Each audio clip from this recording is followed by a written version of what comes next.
우리는 그분들에 가깝기보다는 예수님을 실제로 만나지 못했고 우리가 가진 것은 어떤 전승밖에 없고 그리고 기독교를 잘 모르는 사람이 더 많은 그런 사회에서 복음을 전해야 되는 그 상황이 우리 한국 상황에 더 가깝다고 생각을 하거든. 기독교가 로마를 바꿨다는 거야? 안 바꿨다는 거야? 네. 하면은 바꿨다죠. 바꿨다. 네. 근데 바꾼 게 뭘 바꿨냐?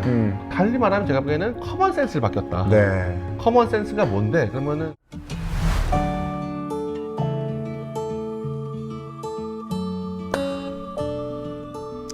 안녕하세요. 비아 프렌즈의 영송입니다. 안녕하세요. 피아에서 책을 만들고 있는 민경찬 편집장입니다. 비아 신간의 외형, 내용, 그리고 한방을 살펴보는 비아 언박싱 시간이 돌아왔습니다. 오늘 저희가 함께 살펴볼 책은 피터 브라운의 마침내 그들이 로마를 바꾸어 갈 때 로마 세계의 그리스도교화에 관하여 입니다. 비아 제안들 시리즈가 오랜만에 나왔네요. 네. 그동안 계속 시선들만 좀 반복해서 찍었던 그런 느낌이 있는데 네. 우석 씨를 만나면서 좀 더 그랬던 경향이 있었던 것 같아요. 아 그렇군요. 네. 네, 제안들은 어떤 시리즈인가요? 비아가 기본적으로 다양한 독자군을 염두에 두고 다양한 난이도의 책을 나누는데 비아에서 유일하게 좀 본격적인 신학 또 본격적인 신학 담론 그리고 현대 신학의 최신 동향 네. 방향성을 제시해주는 그런 제안들 근데 그것이 완전히 아직까지는 신학에 완전히 패러다임이 다 정착이 돼가지고 하진 않고 신학계에 던지는 다양한 제안들에 대해서 빨리 캐치를 해가지고 그 신선한 시도들을 소개하고자 하는 그런 시리즈입니다. 네, 그렇군요. 네.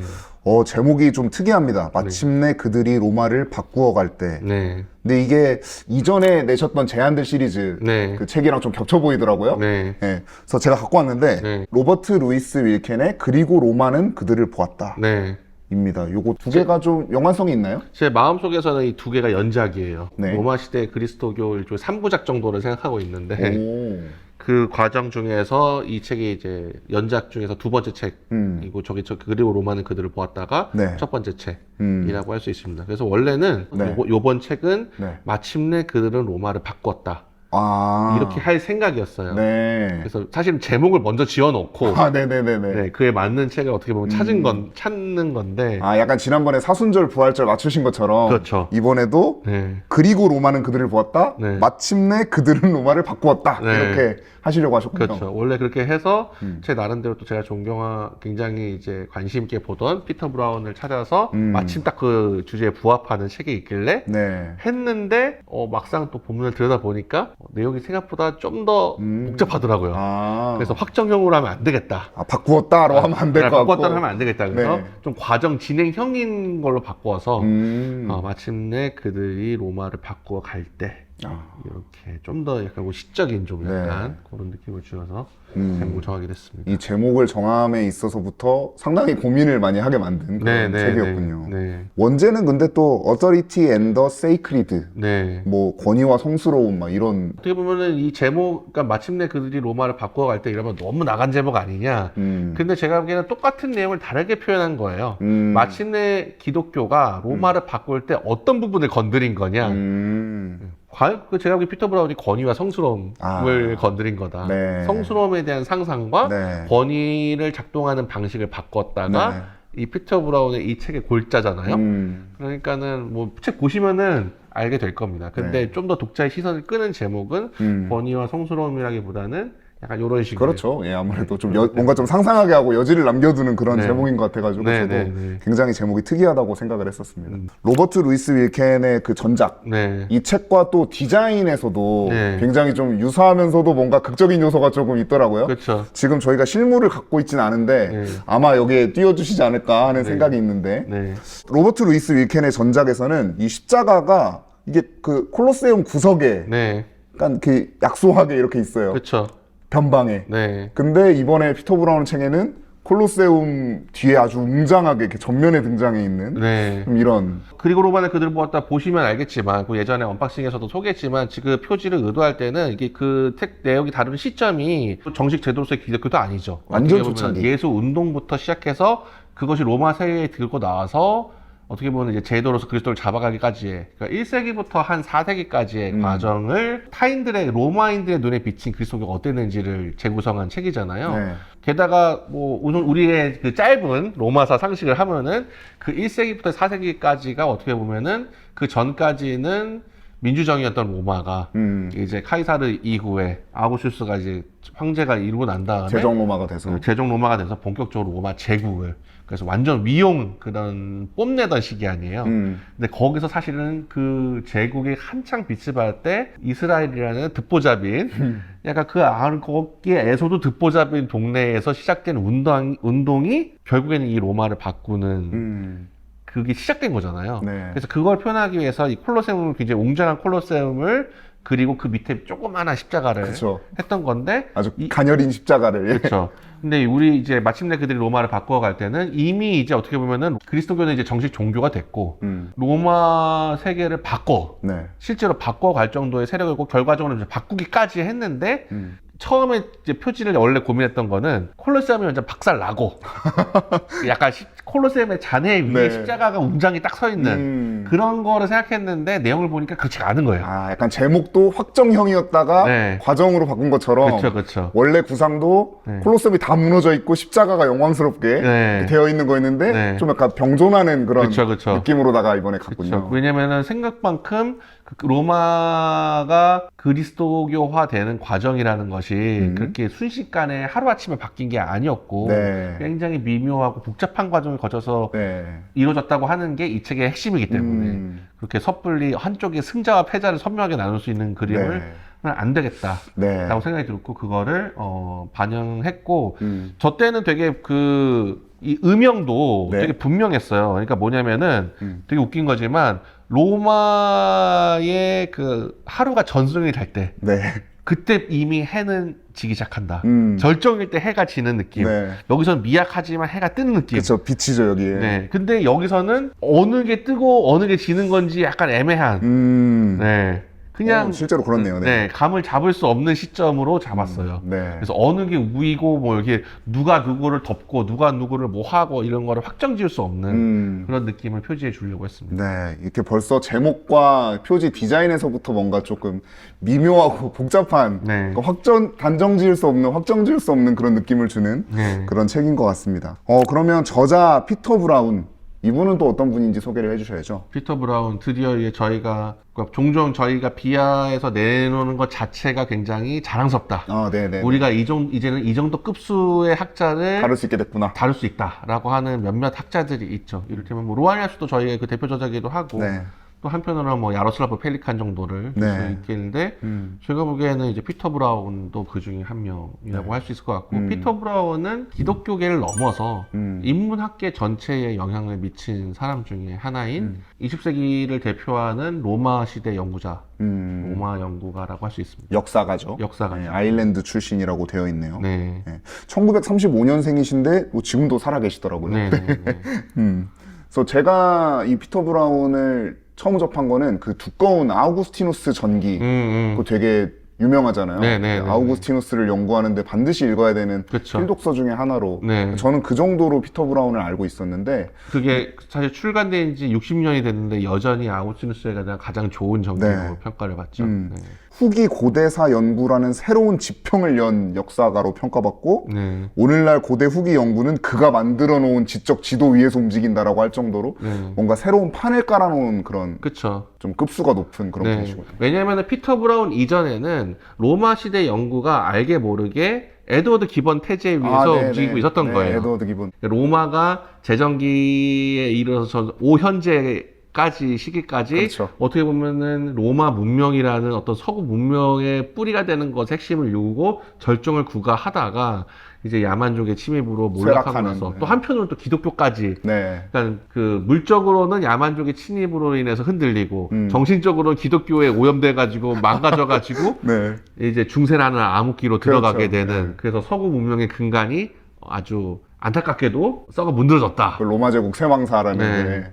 게. 그렇게 해가지고 사실은 콘스탄티누스의 그리스도교 제정을 물론 이제 좀 급진적인 개신교에서도 좋아하지 않으시죠. 네. 그것 때문에 기독교가 이제 부패했다. 부패하고 제도 종교화됐다 이렇게 비판을 하지만 사실은 비기리스도교 세속 역사가들도 그 그리스도교화된 사건을 그렇게 좋아하지 않거든요. 네. 그때부터 로마가 정치적으로 이제 망가진 거다. 네. 어떤 다원성과 어떤 포용성을 잃고 배타적인 종교에 물들어가지고 또 폭력적이 돼가지고 활력을 잃어버린 거다. 이런 진단도 있잖아요. 근데 피터 브라운이 그 두 개 모두 그런 시선을 완전히 바꿔가지고 이 고대 후기라는 것이 얼마나 역동적이고 문화적으로도 풍성하고 어떤 그리스도교와 로마 사회가 만나서 얼마나 흥미로운 결과들을 많이 냈는지. 그래서 결과적으로는 서구 사회에서 유럽은 어떻게 보면 그 로마 시대와 그 이후 르네상스 못지않은 되게 창조적인 활력을 네. 뿜어낸 시기로 재평가하게 만든 게 바로 피터 브라운입니다. 그러니까 소위 말하는 제정 로마 그 전기까지 그렇죠. 그 융성했던 로마 문화와 네. 그 이후에 중세 암흑기를 거치고 그쵸. 르네상스 부흥 이런 식으로 분절적으로 역사를 읽는 그 패러다임을 네. 고대 후기 고대라는 그런 개념을 넣음으로써 조금 더 연속성을 가지고 그쵸. 풍성하게 읽을 수 있게끔 그렇죠. 만들어준 역사가라고 보면 그렇죠. 될까요? 그렇죠. 네. 네. 어떻게 보면 역사학계 사실 그러기 쉽지가 않잖아요. 네. 그러니까 에드워드 기본도 도대체 몇 년 전 인물이니까. 그렇죠. 엄청나게. 예. 그러니까 역사학에서 그렇게 패러다임을 바꾸고 연구사의 그 물줄기 자체를 바꾸는 경우가 그렇게 많지가 않은데 피터 브라운은 어떻게 보면은 로마사 어쨌든 후기 로마사 연구의 물줄기 자체를 네. 바꾼 거다. 그리고 그 여파는 역사학계뿐만 아니고 어떻게 보면은 인문학계, 뭐 신학계, 그리고 어쨌든 기독교가 로마 사회에 미친 영향을 완전히 입체적으로, 그러니까 단순히 기독교가 로마 사회에 일방적으로 영향을 미친 것도 아니고, 로마 사회가 기독교에 일방적으로 영향을 미친 것도 아닌 굉장히 역동적인 그림을 만들어냄으로써 네. 그 둘의 관계에 대해서 완전히 다시 사용하게 만든 그런 분이라고 할 수 있죠. 이 책이 1993년 11월 케임브리지에서 열린 3번의 연강을 토대로 만들어진 책이라고 나와 있고 네. 실제로 책도 3장으로 구성이 되어 있는 것 같습니다. 네. 근데 아까 말씀하신 대로 또 이 책의 부제가 잘 나타내고 있는 대로 로마 세계의 그리스도교화 문제를 어떻게 입체적으로 바라보게 할 것인가의 내용을 다루고 있는 것 같은데 네. 아까도 살짝 얘기를 해주셨지만 조금 더 시청자분들이 이해하기 쉽게 좀 설명을 해주신다면. 우리가 로마가 기독교화 했을 때 가는 이미 몇 가지 이미지가 있어요. 있죠. 몇 가지 대표적인 사건들이 있죠. 네네네. 일단 콘스탄티누스의 어떤 개종이 있고 밀라노 칙령, 네. 그 다음에 테오도시우스. 그 완전 기독교의 국교화. 네. 요 세 가지만 알고 있어요. 그리고 그쵸. 요 세 가지가 한 다음엔 따당 바담 뭐 이제 아우구스티누스 이제 교부들 등장하고 네. 이제 뭐 순식간에 뭔가 그걸 좋게 보든 안 좋게 보든 간에 그 전과 후가 엄청나게 극명한 대립을 이루고 있는 것처럼. 엄청나게 달라졌고 굉장히 순식간에 바뀌었고 네. 그래서 막 또 이제 세속역사들은 또 비판하는 게 되자마자 바로 이교신전 다 파괴하고 그런 다양성을 것들, 다 허물어서. 그리고 뭐 알락산더 도서관 화재까지도 떠올리고 네. 이제 막 그러는데 기독교에서는 그게 이제 기독교 승리의 서사로 그렇죠. 그리는 거고 세속에서는 그 전에 이교 로마의 패배의 어떤 그림으로 보는 경향이 강하잖아요. 근데 피터 브라운은 그 두 가지 모든 그림에 반대합니다. 그러니까 그리스도교 로마는 그리스도교가 로마를 바꾸는 과정은 결코 하루아침에 이루어지지 않았다. 이게 피터 브라운의 거의 핵심 주장이에요. 네. 근데 그걸 하기 위해서 과연 얼마나 그 속에서 우리가 생각만큼 단순하게 볼 문제가 아닌지를 이 책에서 네. 여러 가지 사례를 들어가지고 설명을 하고 있습니다. 근데 동시에 어떤 입장에서는 하나도 안 바꿨어, 기독교는. 기독교가 로마 사회에 거의 뭐 티끌 아니면 뭐 겉보기만 바꿨을 뿐이지 실제 로마 문명 자체를 바꾸지 않았어. 이런 움직임도 있는데 그건 분명히 아니란 거죠. 네. 분명히 기독교가 로마 사회에 영향을 미쳤고 분명히 지형을 바꿨는데 중요한 건 그 과정이 생각만큼 깔끔하고 단선적이고 신속하고 네. 이런 식으로 이루어지지 않았다. 굉장히 울퉁불퉁했고 굉장히 미묘했고 굉장히 여러 가지 방식으로 담론적인 차원에서나 실질적인 액션의 차원에서나 여러 가지 층위에서 이루어졌기 때문에 우리가 정말 역사라는 것이 현실을 보려면 그 모든 것을 다 고려해서 봐야 된다. 네. 이런 제안을 담고 있습니다. 그래서 뭐 앞부분에 이런 내용도 나오더라고요. 그 어떤 역사적 실제를 다룰 때 그 과정 전체를 아우르는 하나의 어떤 포괄적인 설명은 가능하지도 않고 네. 그렇게 하려고 시도했을 때는 언제나 오해를 낳게 마련이다. 그렇죠. 어떤 면에서는 이미 그렇게 다른 사태를 볼 때는 어느 정도는 그렇게 생각하고 있어요. 이를테면 우리가 스마트폰이라고 시작을 해요. 스마트폰. 네. 스마트폰이 이 세계를 바꿨잖아요. 네. 분명히 바꿨는데 우리가 사는 세상에 완전히 모든 게 진짜 우리가 먹는 삼시세끼가 다 바뀌었냐? 네, 즉각적으로 바뀌었냐? 즉각적으로 바뀌었냐? 그건 아니잖아요. 그렇죠. 근데 어느샌가 스며들었어요. 음. 그렇잖아요. 그 스며드는 과정이 있잖아요. 그렇죠. 그리고 처음에 반발감도 있고 그러니까 그런 것들이 그 현실을 제대로 보려면 그 사후에는 스마트폰의 승리가 당연하고 네.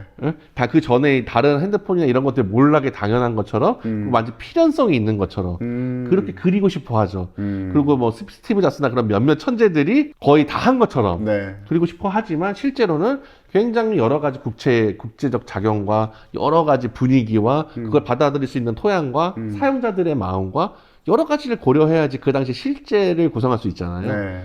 그렇게 하듯이 기독교가 이 땅에 등장해서 퍼지는 과정도 그런 눈으로 다시 한번 생각해 봐야 된다. 네. 이런 또 우리가 그 한편으로는 깨달음을 얻을 수 있는 거죠. 다신론적인 이교도들의 어떤 그 다양성의 사회였던 로마에 그 유일신론을 갖고 있는, 그러니까 오직 예수 그리스도라는 그런 신앙을 갖고 있는 신흥 종교가 나타나서 네. 그 세계에 균열을 내고 단박에 그것들을 바꿔버리고 네. 그걸 폐기시키고 대체해버린 게 아니라 네. 오히려 좀 삼투압 과정이랄까요? 그렇죠. 그런 것처럼 좀 자연스럽게 스며들고 네. 또 이미 기존에 있었던 어떤 문화라든가 사회 체계라든가 그런 것들을 다분히 흡수하기도 하고 이용하기도 하고 서로 조응하면서 그 결을 맞춰나간 그런 과정. 그래서 그쵸. 오랜 과정이었다. 그래서 이 책에서 그렇게 얘기하더라고요. 1000년에 걸쳐서 스며들면서 바뀌었다.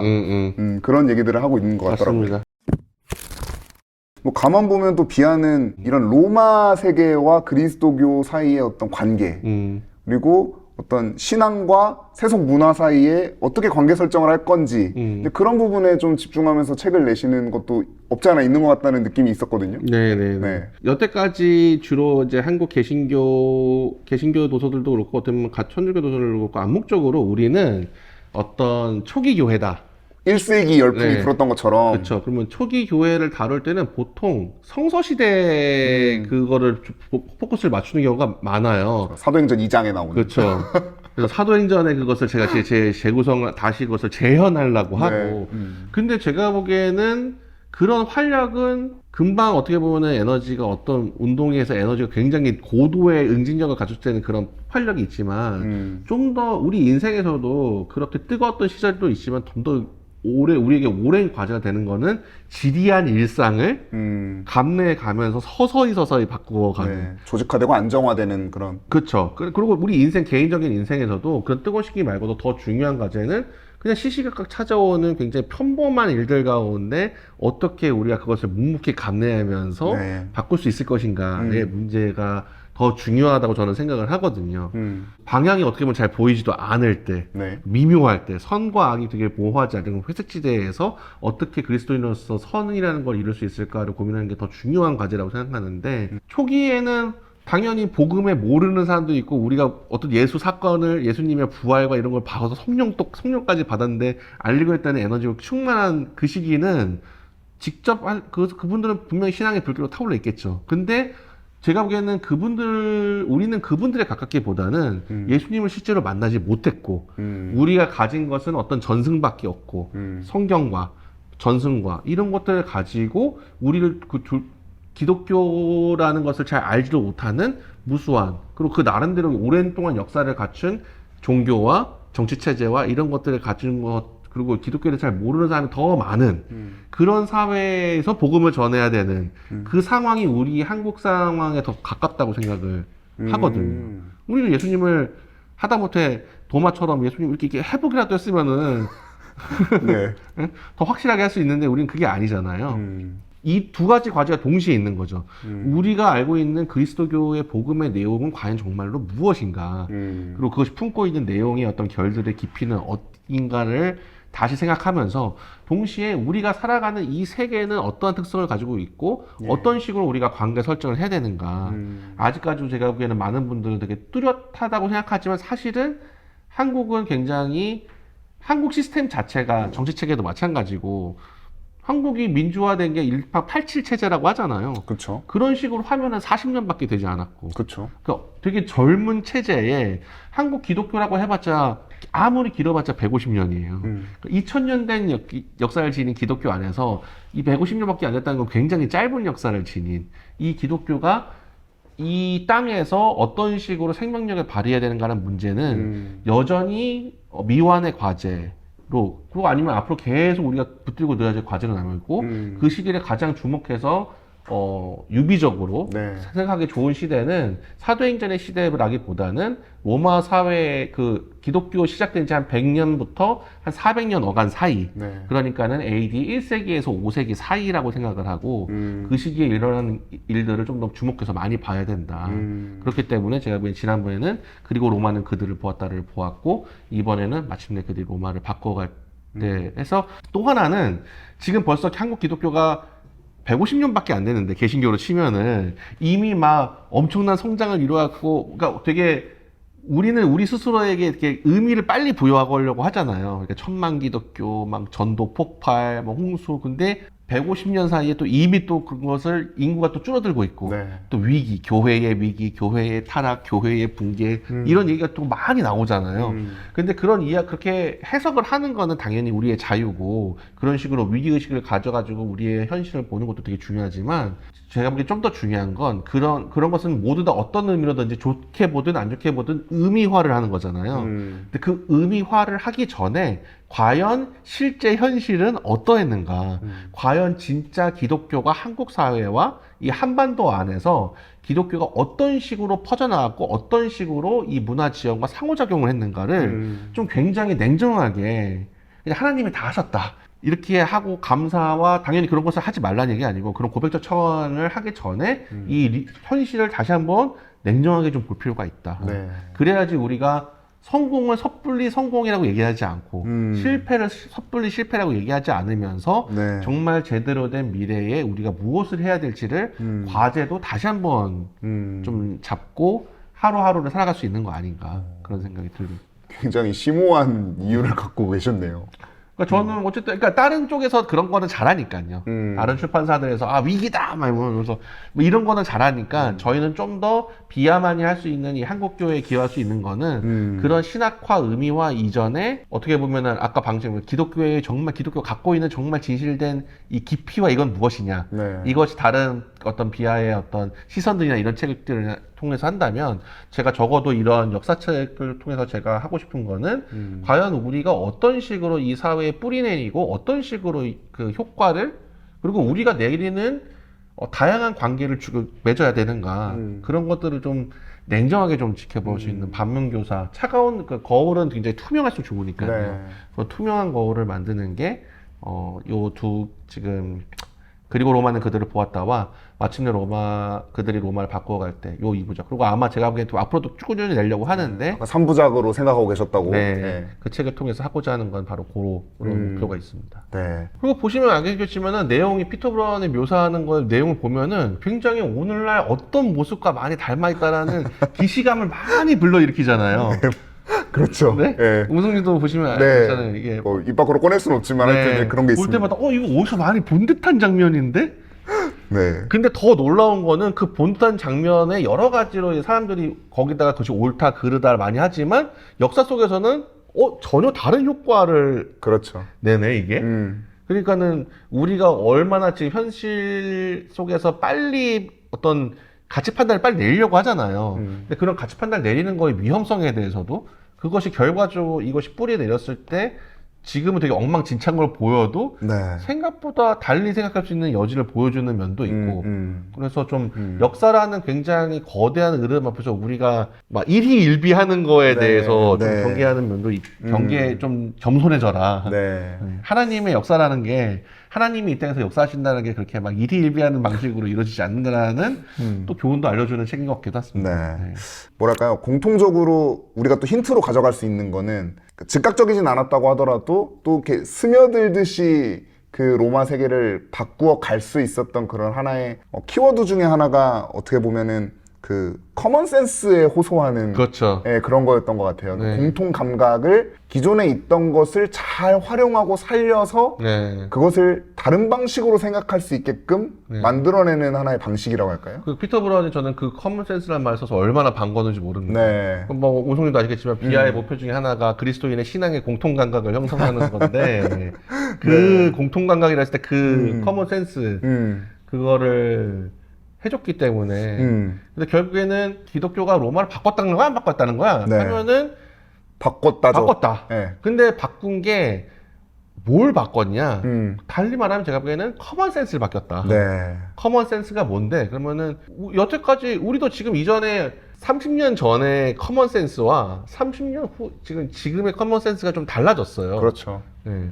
그것이 하다못해 민주주의라는 것도 마찬가지인 것 같고 제가 왜 남녀 관계라든지 여러 가지 면에서 분명히 커먼 센스가 바뀐 게 있거든요. 근데 그 커먼 센스를 바꿔가는 힘으로 기독교가 작동했다는 거고 네. 근데 그것이 딱 그냥 이렇게 입력을 딱 하면 바로 그 출력이 딱 되는. 출력이 딱 되는 그런 식이 아니라 굉장히 미묘한 방식, 네. 굉장히 지난한 과정, 그리고 굉장히 그런 성직자들과 우리가 교부들로 알고 있는, 그리고 그 은둔 수도사들로 알고 있는 그런 굉장히 다양한 그리스도인들이 굉장히 다양한 층위에서 굉장히 다양한 노력으로, 그리고 그 사람들이 의도와는 조금 다른 방식으로 어떤 네. 면에서는 그런 것으로 이루어졌다는 게 피터 브라운의 진단이고 네. 그런 면에서 저한테는 되게 이 땅의 어떻게 보면 커먼 센스를 작게는 한국 그리스도인의 커먼 센스를 새롭게 형성하려고 하는데 이바지하고자 하는 사람이고 네. 더 넓게는 한국인들의 어떤 커먼 센스에 영향을 미치고자 하는 그런 거기를 갈망하면서 그것이 부디 하나님의 뜻에 부합하기를 바라면서 네. 하루하루를 살아가는 사람이잖아요. 근데 그런 거를 고민할 때 굉장히 많은 한편으로는 격려고 한편으로는 냉정한 네. 사실은 네가 그린대로 이게 그 현실에서 그대로 관철되는 게 아니다. 전혀 다른 이펙트와 다른 걸 할 수 있도록 나와도 너는 그것에 대해서 그냥 순응해야 돼, 받아들여야 된다. 네. 도전적인 한편으로는 네. 그런 거 저한테도 그런 책이었던 것 같습니다. 뭐 시청자분들께서 어떻게 생각하실지 모르겠는데 오늘 저희가 이 책을 설명하면서 좀 유독 진땀을 빼고 있는 그런 측면이 좀 있습니다. 이게 좀 진짜 계속 미묘하다고 하고 복잡하다고 하고 단선적이지 않다 그러고 즉각적이지 않다 그러고 스며든다 그러고 좀 애매모호한 표현들이 많이 등장하긴 하는데 실제로 이 책을 읽어보시면은 어떤 느낌인지 곧바로 아실 수 있을 거예요. 그리고 이 책은 같이 좀 우리가 신앙적인 차원에서 같이 볼만한 책이 로안 윌리엄스가 쓴 과거의 의미인 것 과거의 같아요. 의미. 그러니까 로안 윌리엄스가 우리가 과거를 보는 이유는 과거가 우리의 그림과 기대에 걸맞기 때문이 맞아요. 아니라 우리가 받지 않는 어떤 불편한 지점, 낯선 면모를 보여주기 때문에 네. 우리는 오히려 과거와 만나서 대화를 해야 된다라고 하는데 피터 브라운이 바로 그런 네. 우리가 굉장히 좀 우리가 생각대로 되지 않는 그렇죠. 정말 우리의 기대대로 되지 않는 우리가 막 하나님께서 다 은혜롭게 다 사람들 훑고 바꿔줘가지고 다 이것도 다 쓸어버리고 다 그리스도인으로 세워가지고 네. 그래가지고 잘 됐다 이런 그림이면 얼마나 좋겠습니까 아마는 근데 사실은 이제 어떤 면에서는 좀 더 진정해서 그게 과연 좋은 그림일까? 네, 그러니까요. 네.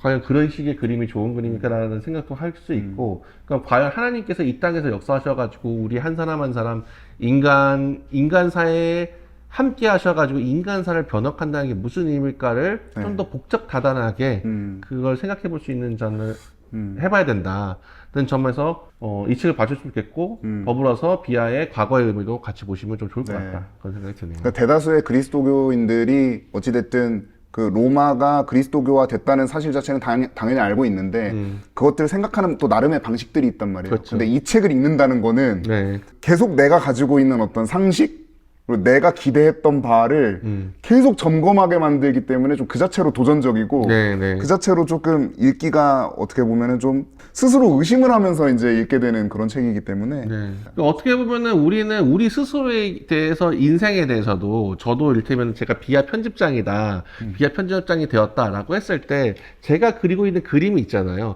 제가 대학원에서 공부를 하고 있다가 어떤 친구를 계기로 뭐 이렇게 해서 제가 만들고 있는 저의 서사가 있을 거라는 거죠. 네. 근데 진짜 그게 리얼리티 전체냐? 그렇죠. 진짜 현실이 그러하냐? 그런 면이 없진 않겠지만 이거를 딴 사람의 입장에서 그리고 전체적인 느낌을 본다면 전혀 다른 서사들도 가능하다는 거죠. 그리고 근데 그 서사들은 제가 그려왔던 서사들과는 전혀 다른 다를 방식으로 수 그릴 있죠. 수도 있는 거잖아요. 그걸 끊임없이 읽혀주기 때문에 네. 그게 저는 굉장히 뼈 아픈 거죠. 저는 왜냐면 제가 그린 서사가 제일 저한테 매혹적이거든요. 그쵸. 아름답고. 제 마음에 들거든요. 그렇죠. 근데 그런 것들을 다 어떻게 보면 한 번쯤 떨어져 나와서 다시 한번 그 서사에 대해서 검토해보길 요구하는 거기 때문에 좀 굉장히 좀 뼈 아프지만 동시에 그만큼 도전적이고 네. 더 나아가서는 우리 모두의 성숙에 신앙적이든 지성이든 간에 성숙해지는 가운데 반드시 네. 필요한 과정이 아닌가 저는 그렇게 생각합니다. 그리고 또 한국 기독교가 어떤 식이든 지금 막 요즘에 또 워낙 또 이 최근에 일어날 일들로 해서 한국 기독교가 망했고 어떻게 했고 그런 분들한테 어떤 면에서 위로가 될 수도 있어요. 그러니까 그렇게 일희일비할 수 있는 문제가 네. 아니다.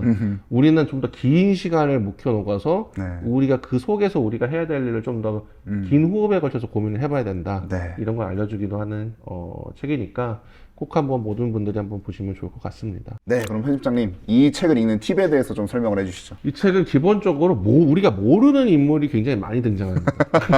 언제나 그렇잖아요. 네.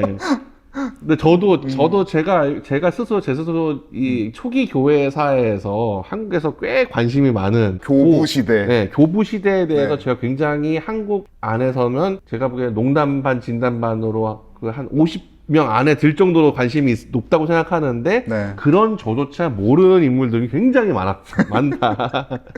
근데 그런 분들을 위해서 제가 요번에도 열심히 책 뒷부분에 인물 소개를 다 인물 해놨습니다. 소개를. 그래서 그거를 먼저 보시면서 약간 감각을 익히고 난 다음에 본문을 제 나름대로 또 성경에서 나름대로 이 서사에 갖춰서 어떤 인생을 살았고 어떤 의미를 했고 이런 걸 설명을 잘 달아놨으니까요. 네. 그걸 먼저 보신 다음에 본격적으로 본문을 들어가셔도 좋을 것 같고 피터 브라운이 어떤 인물인지 잘 모르겠다 여전히 네. 저희의 설명을 듣고도 잘 못 들겠다 그러면은 저희가 또 브로그로 피터 브라운의 한 문장 자서전을 소개를 해놨습니다. 그래서 이 사람이 부록 진짜 흥미롭더라고요. 네, 진짜 이런 사람이고 네. 진짜 대단한 사람이구나 네, 이런 걸 아실 수 있는 글을 수록해놨으니까 그걸 보시고 본문을 보시면 좋을 것 같습니다. 사면강으로 구성이 돼 있는데 네. 꼭 반드시 순서대로 읽어야 하나요? 저는 순서대로 보는 게 좋긴 좋은 것 같아요. 근데 재미로 치자면 저는 3장이 제일 재밌다? 3장에 또 우리에게 익숙한 인물들이 네. 그래도 많이 나오고 네. 그리고 우리에게 익숙한 인물들이 아주 낯선 모습을 그렇죠. 보여주는 이제 저에게 익숙하지 않은 서사로 등장하는 그리고 한편으로는 그리고 제가 보기에는 지역교회 목회자가 지역교회 목회자가 어떻게 그러니까 전도 및 어떤 교회가 이제 그 사람들에게 신뢰를 획득하는 방법에서 한번 유비적으로 생각해볼 그 케이스가 아닌가? 네, 그런- 많은 것들이 생각나는 네. 네, 그런 장면들이 많죠. 네네. 그래서 그런 거 한번 보시면 좀 재밌게 보실 수 있지 않을까. 그런 생각이 네. 듭니다. 네, 그리고 아까 말씀드린 것처럼 뭐 이 로버트 루이스 윌켄의 책과 또 함께 견주어서 살펴보시는 것도 네. 하나의 또 팁일 수도 있겠네요. 그렇죠. 왜냐면은 여기에 나왔던 인물이 또 여기서도 등장하기 때문에. 그렇죠. 네네. 두 저자는 어떻게 또 이것을 다르게 보는지, 네. 혹은 또 같이 보는지, 그렇죠. 그런 것들도 비교해 보면서 보시면 좋을 것 같습니다. 이제 편집장님께서 고르신 이 책의 한방, 이 미묘한 책에서 정말 이거 한방 고르기도 미묘하지 않으셨나요? 그러니까 좀 고민이 네. 많이 됐던 것 같아요. 이 책은 어떤 신학적인 주장을 하는 게 아니라, 네. 그러니까 그리스도교가 로마에 퍼진 과정을 다시 재고해보자. 네. 그런 것을 왜 재고해야 되느냐? 현실이 이러이러하기 때문에라는 어떤 나머지는 굉장히 사례들이기 때문에. 네. 그것을 이제 그 이야기를 따라가면 굉장히 재밌게 보시겠지만 그 제안 자체는 사실은 뭐 엄청 막 임팩트가 있고 네. 그러니까 그 얘들이 이런 얘도 있었어? 음. 이게 신선하게 다가오지 그런 피터 브라운의 제안 자체가 막 엄청 네. 길게 본인의 제안을 길게 하진 않기 때문에 그러니까 사실 어떻게 보면 그동안 저희가 편집장님이 뽑은 한방 하면 소위 뽕에 차오르는 그런 그렇죠. 진짜 말 그대로 한방을 좀 가져오신 경향들이 있었는데 그렇죠. 이번에는 오히려 좀 어떻게 보면 이렇게 말해도 되나 모르겠는데 좀 뽕을 빼는 그렇죠.